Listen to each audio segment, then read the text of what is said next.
3, 2, 1. Liftoff. Welcome to the Ketamine Startup Podcast. This is where we talk about how to start a ketamine clinic, how to market it, and more.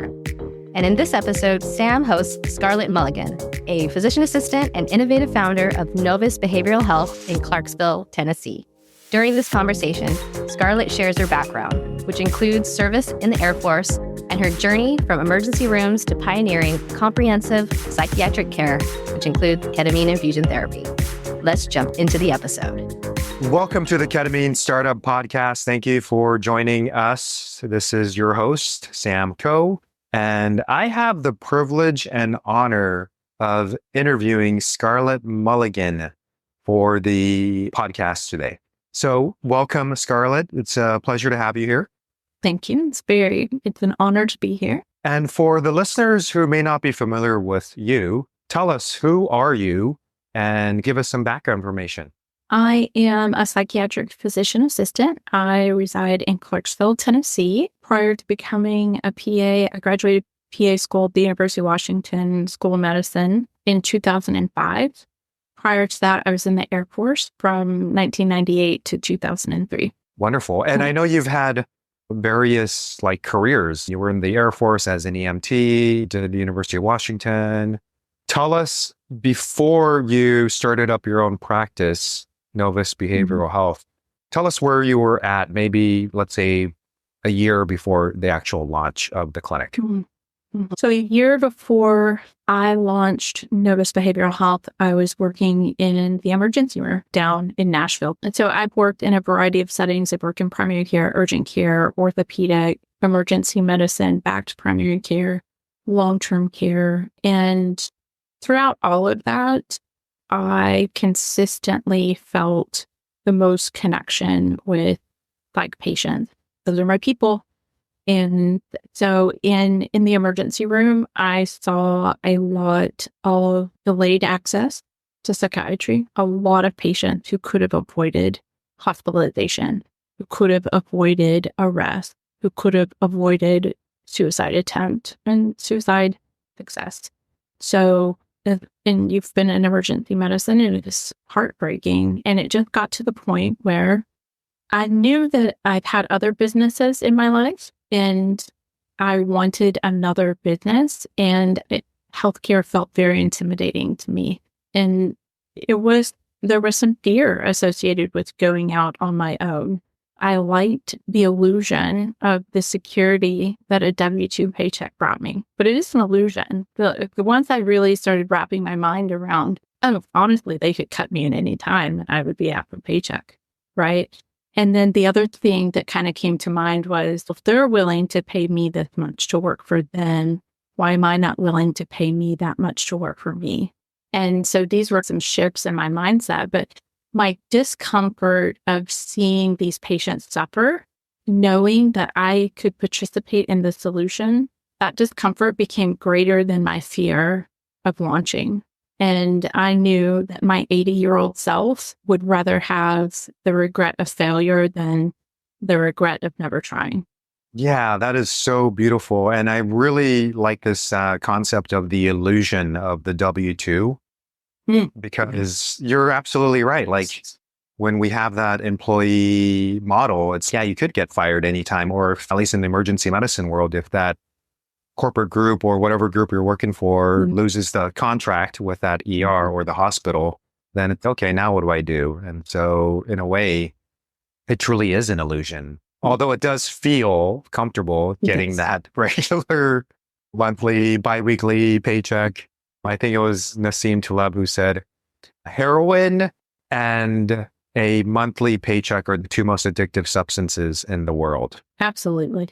And I'm curious, you had mentioned that there's a certain part of you that really resonates with the psychiatric world and patients who may be challenged with some of these various conditions. What is it about that specific group that kind of resonates with you and just aligns with you? I come from a long line of intergenerational trauma. I grew up in an alcoholic home. with a mother who was quite restless. We relocated to over 13 different states before I graduated high school. Yeah. I did my first drug, we'll leave that unnamed, with my stepfather. So I lived in a home that was very unstable, very chaotic, high conflict. And as I got older, so my mother passed away. We were in a car accident when I was 20. And it had primarily been just she and I our whole life. And I set out to change my life. I was not going to perpetuate that cycle of trauma. And so I joined the Air Force. And a lot of people, their experience in the military is traumatic. Mine was not. Mine was probably the most stability I'd ever experienced. There was structure, there was consistency, there was routine, there was expectations, there was accountability, all these things that I had never really experienced. And so I craved that. I don't know that I was conscious that I was craving that. So those 5 years really developed me. And I was a late bloomer. I didn't go in until I was 24, I think. So from 20 to 24, I was just really all over the place. But then I joined the Air Force. I got straightened out. I began counseling. That's where my healing journey began. I met my first PA. I was an EMT and a medical assistant. And I was like, oh, do you think I could do that? And they were like, yeah, we were all med techs before we went to PA school. And so they had me doing all of their charting, all of the procedures they didn't want to be doing. They had me suturing. They had me doing vasectomies, pap smears. They had me doing all sorts. And I was looking back on it, so grateful. So when I went to apply for PA school, I had already had just a wealth of clinical experience. And so, yeah, that's the short version of how I got into being, and then finding my way to psychiatry, I think, was just my own personal growth journey and wanting to work more intimately with patients than what we were doing in the family practice setting or the urgent care setting. I wanted to be more involved in people's mental health. Oh, that's beautiful. And thank you for your vulnerability and sharing that personal background and story that really resonates with me. It's interesting. They did the Kaiser study looking at adverse childhood experiences, the ACEs study, and they found that children who are impacted by adverse, challenging childhood experiences, that'll create manifestations long-term, even if they're adult, and not just psychological issues, but diabetes and cholesterol and coronary disease and hypertension. Yeah. So that mind-body connection, it's very powerful, much more than we realize.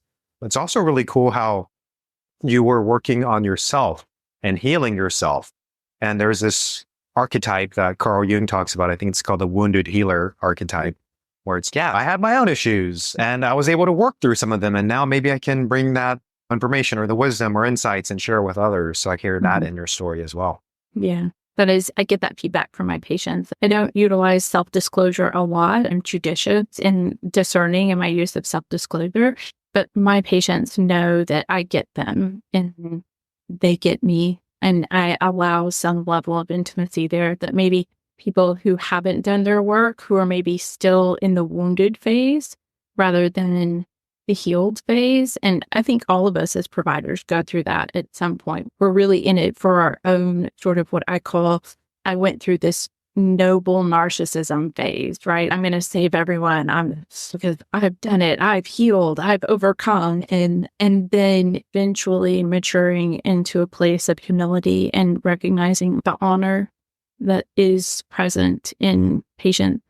It's more difficult to go, I think, to see someone for your mental health than it is to have go in for a physical exam, like a pap smear or something like that. I think that patients truly see it as much more difficult to open up and be vulnerable with their heart and their minds and what's going on there. Yeah, it's so true, because if someone has a fever and cough, it's like they're more than ready to go to. But it's interesting how with mental health, a lot of people are not willing to share or ask for help. And I don't know whether it's because it's like an invisible disease or whether there's just a mental health stigma within our communities and societies. But I do notice that it does require definitely a big level of vulnerability because in a way, sometimes our patients are sharing their innermost secrets with us.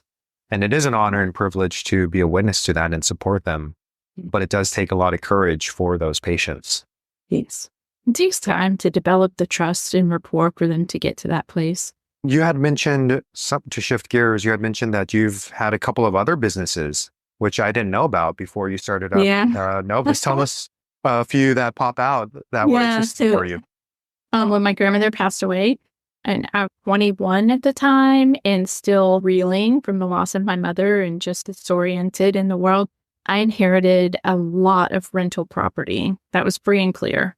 Wow. And it was an enormous amount of, not enormous, but for a 21-year-old who was raised by an alcoholic mom, not a good scenario. So luckily, within a couple of years, my grandfather recognized that I was really rapidly declining because my behaviors were not consistent with sustainable living. And so that sort of is what led me to go into the Air Force eventually. I was just like, I cannot continue to bartend. This is awful. But I did enjoy bartending. It was a different kind of a healer, I think. Then in 2008, I opened up my ex-husband had a 7th generation family farm, and we had an agritourism enterprise. There was a pumpkin patch and corn maze and zip lines and hay rides and summer camps and Easter egg hunts and petting zoo and field trips. And that was probably the happiest years of my life. That business brought me a lot of joy. Psychiatry and medicine also bring me joy, but people would walk in black and white, just one-dimensional, and they were mad, had to pay admission, and they would leave in living color. Like you would just see the transition, the transformation that happens when families have these shared experiences. And it filled me spiritually in a lot of ways to be able to offer that to the community. And it was quite successful. I held some positions within some national organizations that promoted agritourism. Wow, that sounds like a great business. Yeah, I really want it again. In a way, it reminds me, I noticed themes of that probably in your existing practice with ketamine, where they may come in black and white, and then they're able to have an experience of this non-ordinary state of consciousness, and then they come out in full color. Although it may not be like in a group setting with the agricultural tourism, but in a way it is, they are having a profound experience. They are. And rather than that being the external connection, they're really, I feel like, more deeply internally connected. What I call a shift in their alignment.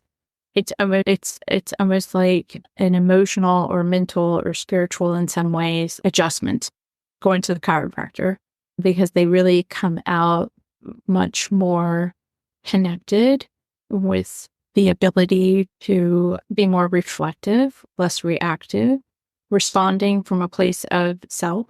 And it's wonderful to see that snowball happen, because they have more positive experiences with themselves, with the world, with their employers, with their loved ones, with their friends, with their community.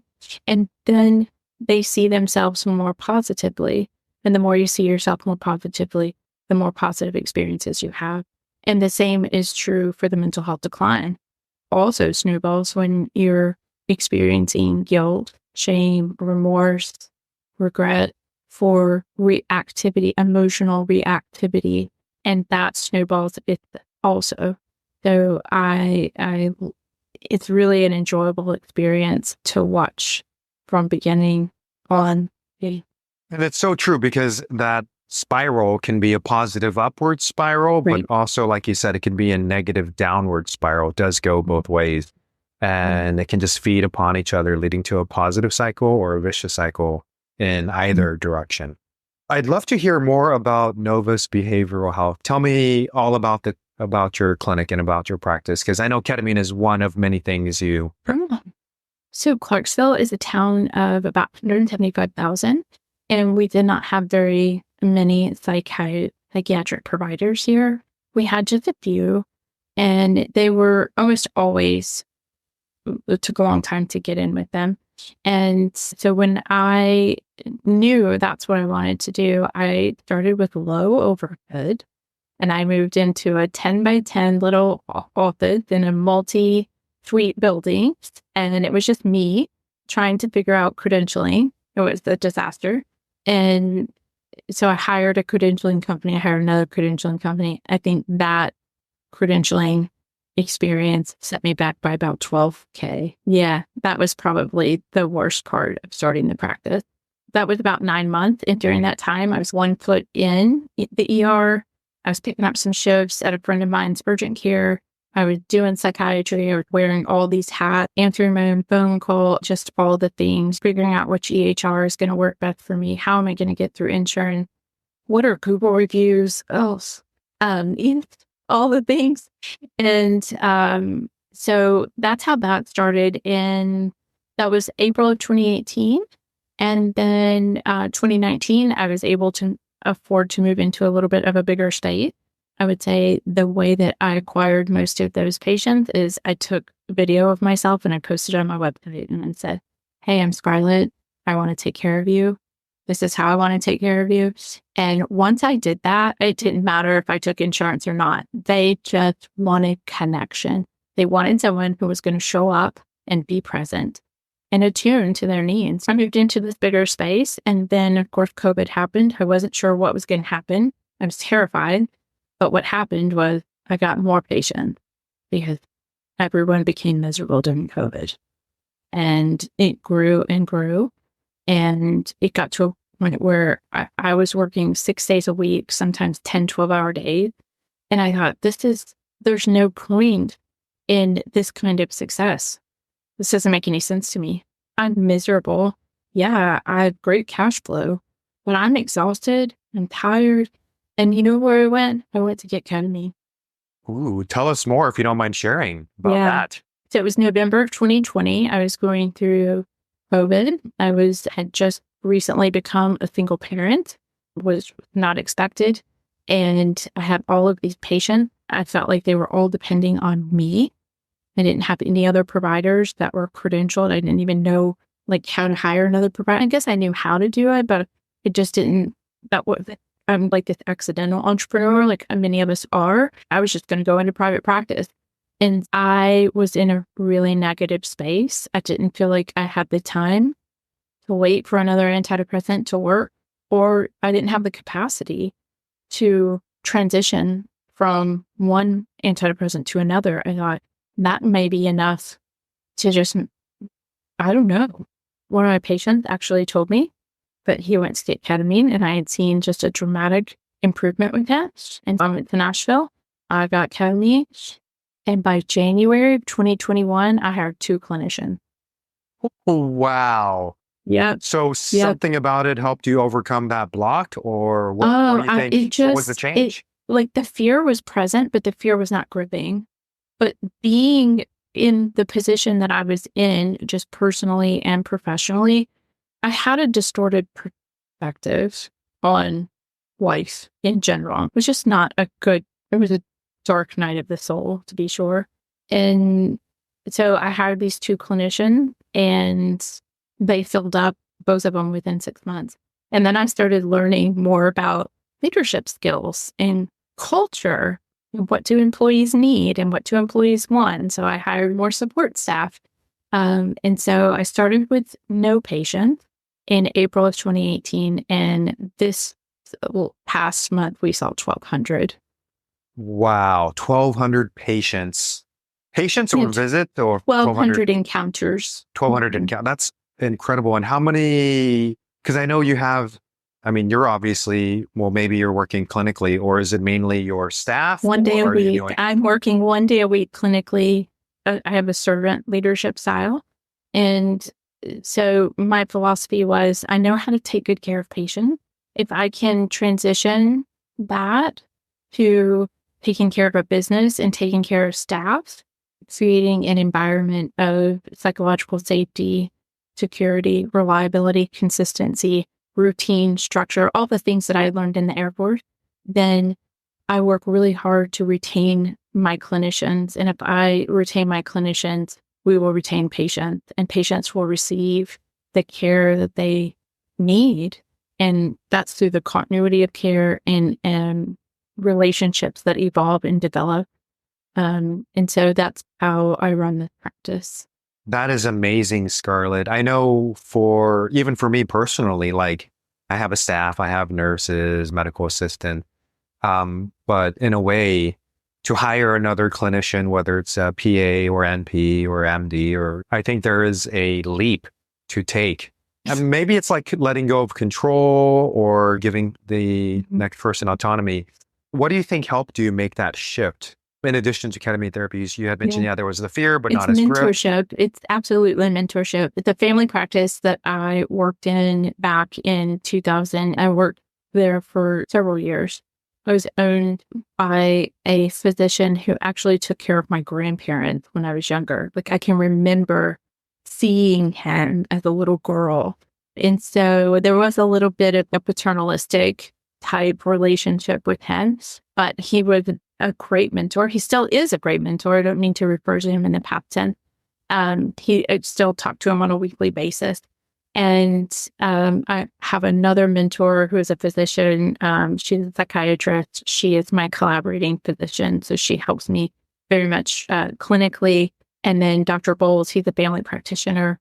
He helps me very much with leadership and business decisions. Of course, fractional CFO helps quite a bit in that too. I think it's really about surrounding myself with wisdom, because just because I know how to drive a car does not mean I need to be working on a transmission. So I own a car, I can drive the car, but I don't need to know how to change out tires, right? So I think it's important to delegate and to seek out the wisdom and the experience. I don't need to recreate any wheels. I don't have anything to prove. I'm just here to receive whatever I can get to help run this operation to the best of my ability. Wow. Kudos to you, Scarlett. That is so amazing. I'm curious to hear more about the ketamine side of it. So what have you noticed? Okay. Because I know you had opened up Novus, but you were not doing the ketamine and then incorporated it later. Tell us about that. So the old see one, do one, teach one, I didn't really have that. And I wasn't really in a position financially to go out and pay for you go for a week or whatever and learn how to do ketamine. And so I took the Ketamine Startup course and I took a few other courses. And I was talking to Dr. Bowles and I was like, I'm thinking about taking this fourth course. And he said, the thing is, more knowledge does not cure imposter syndrome. Experience cures imposter syndrome. You don't need another course, Scarlett. You just need to do it. And so I started with IM because I just wasn't sure. And my greatest anxiety, and nobody else, maybe, I don't know if anyone else has this anxiety, I did not want to gatekeep something that was expensive. I did not want to be the one to make the decision around, I'm sorry, you can't afford this. And so a great deal of trepidation around that because insurance, I work with commercial payers and Medicare and TRICARE. I do not take Medicaid, but that was something that was a limiting experience. And so I just started out with patients that I had been seeing at that time. Let's see, it was 2022. So by that time, I had been seeing some of these patients 3 or 4 years, but they were okay. They were doing okay. Optimal treatment plan, right? But they were by no means where they were well, right? We were just managing symptoms with medication. And this one fades, and then you have to switch over to this one, and then you have to switch, and then you have to augment with this one, and you have to wait. Is it going to work? And oh my goodness, now you have side effects. Now you have weight gain. Now you have sexual dysfunction. Now you're non-compliant because now you don't want to gain weight. It was just management is its own experience, but ketamine offered something different. And so I took 10 patients that I felt like, and I said, listen, this is new to me. Here's what I would like to do. I need for you to sign this paperwork. I need for you to know that this is new to me. And I was just very open with them. Like, here, I've taken all these courses, but And so we went ahead, we moved forward. And one of the patients, it's just such a moving experience. At the end of 6 visits, she just looked at me and she said, "Please do not hold back. We need you. We need this." And that was what I needed to hear in order to move forward in integrity, I think. And there have been patients who haven't been able to afford it. And you know what? I've made arrangements. We make it happen. We can do that for everyone, but I do it where I can. And worked out the med mal, got my RN, got a psychiatric mental health nurse practitioner it's her ketamine clinic and the RN's ketamine clinic. And right now we're doing Monday, Wednesday, and Fridays. And it's very soon that I'm going to have to expand to Tuesdays and Thursdays. Because it's just, I actually started marketing for the first time last month. Up until now, I've just been allowing it to grow quietly and organically because I never ever want overpromise and underdeliver. When I grew the farm, I grew that at an exponential rate to where the supports were not there. So I want to make sure that we are where we need to be in order to support all of our patients and all of our providers and all of our support staff, and very committed to not, like I said, overpromising and under-delivering. We also offer TMS, which, I was a little bit of a skeptic. I was like, well, no, it's okay. But wow, I'm impressed. TMS, really, I'm so impressed. And Spravato too. Spravato is a good option for patients who are unable to afford ketamine, or insurance will cover the Spravato, and we're doing the medication management. We haven't branched out to anything else, but when something else comes around, I will certainly be involved there. Sure. I don't want any patients in Clarksville having to drive to Nashville. It's an hour drive, and I had patients going to Nashville for TMS. 37 treatments. They were driving an hour here, 20 minutes of treatment, hour back, 5 days a week for 7 weeks. And I thought, I'm going to get a TMS machine. I can't be letting me drive up there. That's not very pleasant. So, yeah. Wow. I mean, I don't even know if you need to add any more, Scarlett. I don't know. I really like the idea. Yeah, I've heard good things about that. And therapists. I'm venturing into the possibility of hiring some therapists because I really would like to offer ketamine-assisted psychotherapy. Yeah. You got the ketamine infusions, you got the Spravato, you got the TMS, you got the med management, possible neurofeedback. And what I love about hearing about all the options, I don't know, if someone's going to build a house, like you're going to need to hire more than one person. Like, hey, we need a plumber, we need an electrician, we need someone who's good with drywall, we need someone who can paint. And the fact that you're able to offer these different services, I think it's a real tremendous impact for your community. And to hear about this story about someone driving 1 hour each way back and forth, that's 2 hours times it by 36, 37 days. That's a lot of time. And time is precious for the patients. So yeah, that's wonderful. If you tuned in to our episode today, chances are you're curious about the ins and outs of starting up a ketamine clinic. It's an exciting field, but let's face it, the journey from idea to actually opening day can be quite daunting. That's why we've created something special for you. Think of it as your personal roadmap, a free downloadable checklist that lays out the essential steps you need to consider when starting up your ketamine clinic. This checklist is designed to help you avoid common pitfalls and launch your trajectory to success. So how can you get your hands on this checklist? Simple. Just visit www.ketaminestartup.com/checklist and grab your free copy today. We've made it easy and accessible because we believe in supporting our community with a valuable resource. ketaminestartup.com/checklist. All right, let's get back to our discussion. Stay tuned and don't forget to download your free checklist during or after the podcast. What do you think specifically for adding ketamine? What do you think was there a big challenge for you, or was it pretty easy and smooth? Was there any challenges for incorporating it to your existing practice? No significant challenges. The only significant challenge probably throughout this whole journey is my own confidence, my own belief, and my own fear. I would say that is probably the greatest challenge is me. But outside of that, I research a lot. I read a lot. I try to analyze things from every possible which way. Maybe some people would call it overthinking. I call it due diligence. I don't know that there's been any significant challenge in incorporating the ketamine. Perhaps the scheduling, getting the scheduling. We serve the VA population, and they have certain requirements that we have to meet for them. And so managing the chairs, because we have 6 chairs. And so my RN is just amazing at making sure that there's no more, if chair 1 and 3 are in their first 40 minutes, she has that timetable all navigated out so that everyone is monitored appropriately and receiving the attention that they need. 6 chairs, that's overkill, but we also are running Spravato. So there's people who are also going through that as well. I would love insurance to pick up and pay for it.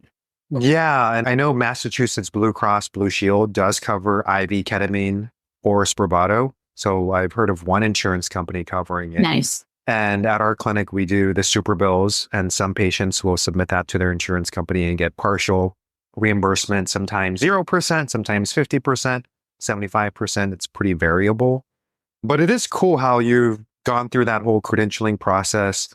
You're able to accept insurance for the other services like TMS is covered, Spravato is covered, medication management.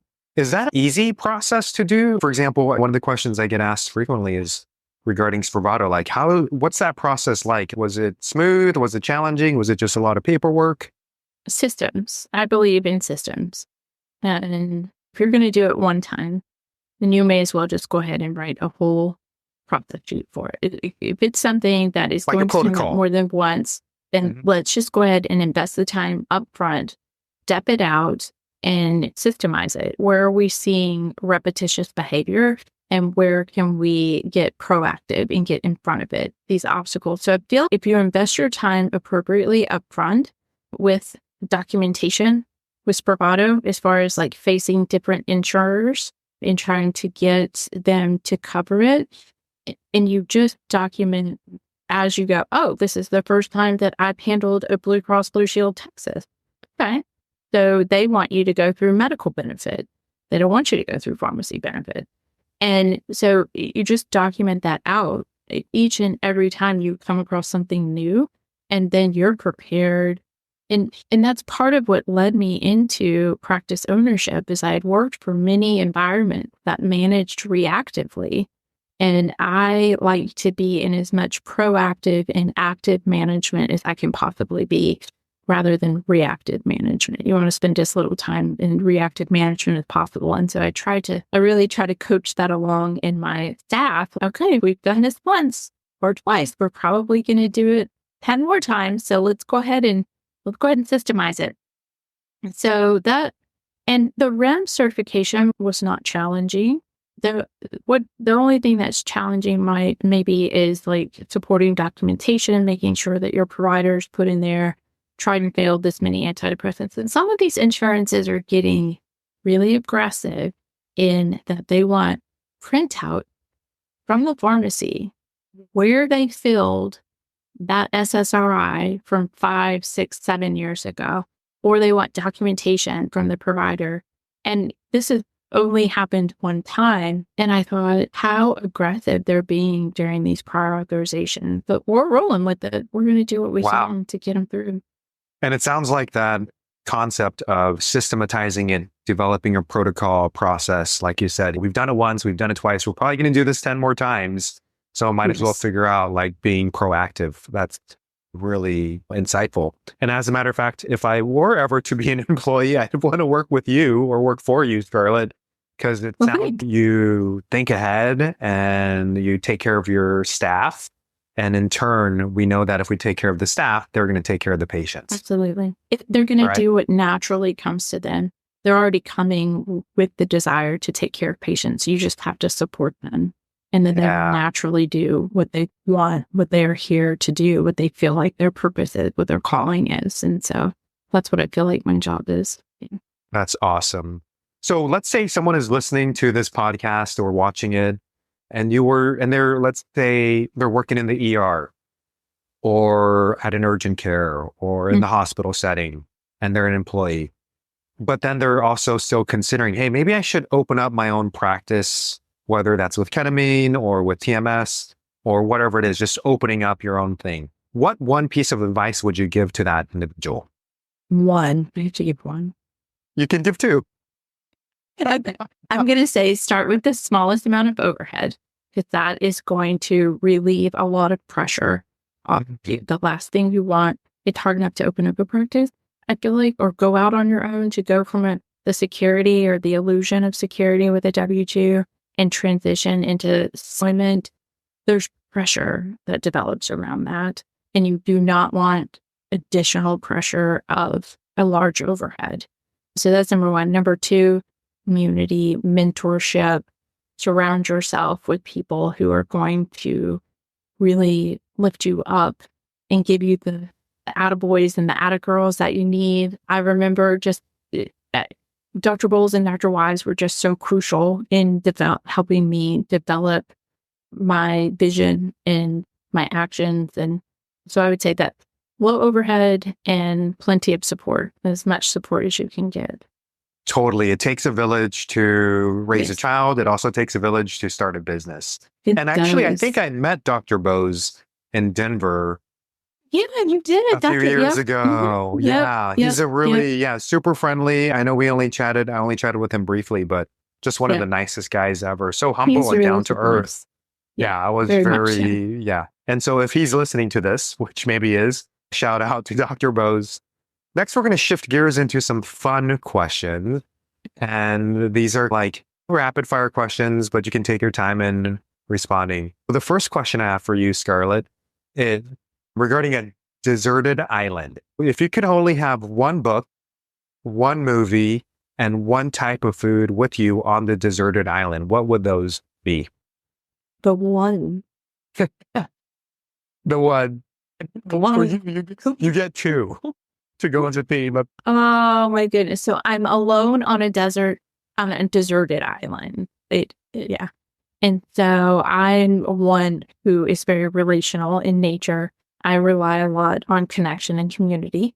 So I'm probably going to need to have Viktor Frankl with me, Man's Search for Meaning, because to me, that's going to be its own, being alone like that is probably going to be its own prison for me.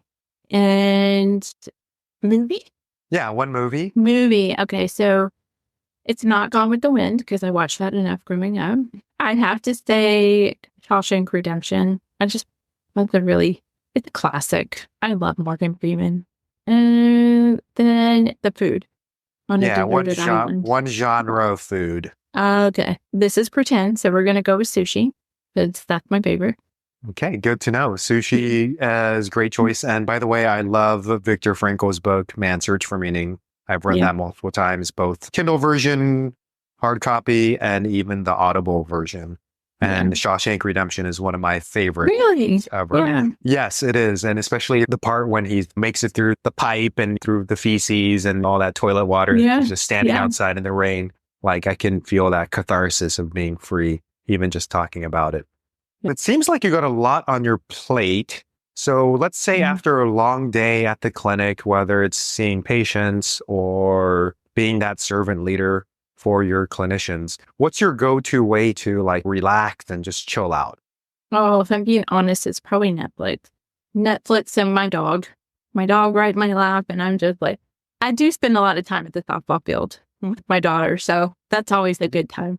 But when you're with patients all day and you're spending all that time talking and pouring out, it's sometimes just nice to just shut down. So, yeah. Totally. Do you have a hidden talent or hobby that most people would be surprised to learn about? Yes. Yes, I've gotten this question before. And actually, that's the other thing I would recommend to people is that they can get in an entrepreneurship peer-to-peer group. I'm in two. I'm in entrepreneur organization and another one for females called Brand Trust. And that was also one of the questions when I was going through that process. But that's been very helpful in developing my vision and creating strategy. Working with other entrepreneurs who are seasoned, it's great. It's like a little entrepreneur incubator. So I ride a motorcycle. What? And most What kind of people- motorcycle? What kind of motorcycle? That surprised me. What is it, like a Vespa, or is it like a real? Is it Harley? What is it? I looked at a Vespa. I really did. And my son, he's 22, and he's absolutely not. You cannot do that. And I was like, but they're so cute. No, it's actually a Can-Am Spider. It's a trike. It's got the 2 in the front and the 1 in the back. I just love that thing. I just get on it and I feel free. It's just wonderful. That sounds amazing. I used to have, it was not a Vespa. It was bigger than a Vespa. It was like, I think it was a pretty big bike, but it was a scooter because I didn't want to deal with shifting gears and all of that. Yeah. But it was so much fun. But then once I had our daughter and she's now 4, I'm like, I haven't had the chance to ride it as much. So I ended up selling it. But I do agree with you. Something about being on that bike and cruising down, it's just so freeing. It's exhilarating. I got the helmet on. I can yell. I can scream. I mean, it's a blast.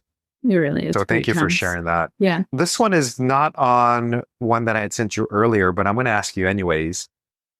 So let's say, as a hypothetical, that you cannot be in the healthcare field for whatever reason. So you can't do that, but you have to have some sort of career. What would you do instead? I would, oh man.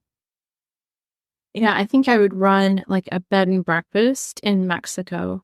Not an Airbnb, but like a genuine like bed and breakfast where people are staying there. Yeah. And I'm there in some capacity, but yeah.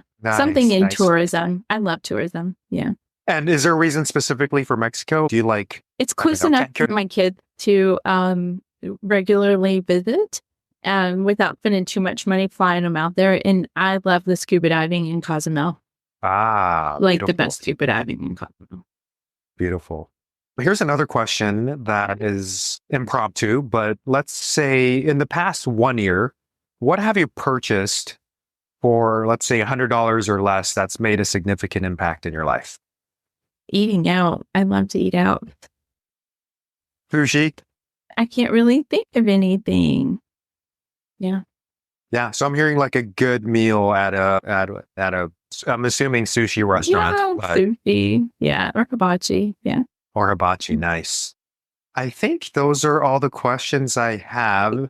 And is there anything else you want to share with the listeners any other insights or ideas, anything else that we haven't covered that you'd want to share with our audience, Scarlett? That if it is in somebody's heart to go out there and do it, I can't say it's been easy, but I can say that it's been worth it.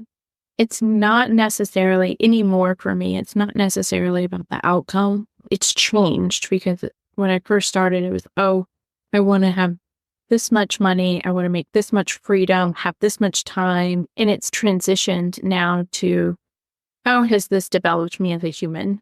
Who have I become through this? And I've become resilient, more resilient than I was. I have learned how to use my voice effectively. I've become more courageous. I like who I'm becoming throughout this journey, even though it's tough and it's difficult and there's challenges and obstacles. All of that stuff is true for a W-2 job. There's challenges, there's obstacles, there's heartache, there's difficulty, right? You're doing it for yourself instead of doing it for your employer. Don't tell my clinician that. If there's anyone, again, that I want to work for, it'd be you. No, I would support them. If they ever wanted to go out on their own, I would support them. We would just want to make sure that we worked it out and we had a conversation. Yeah. It sounds like you'd make a great mentor given your experience with mentors. So if people want to learn more about you, your clinic, what's the best way? Is it your website? Is it socials? Yes, probably just our website. We have a lot of video on the website. It's www.novus, which is NOVUSBH.com, novusbh.com. And I'm on LinkedIn.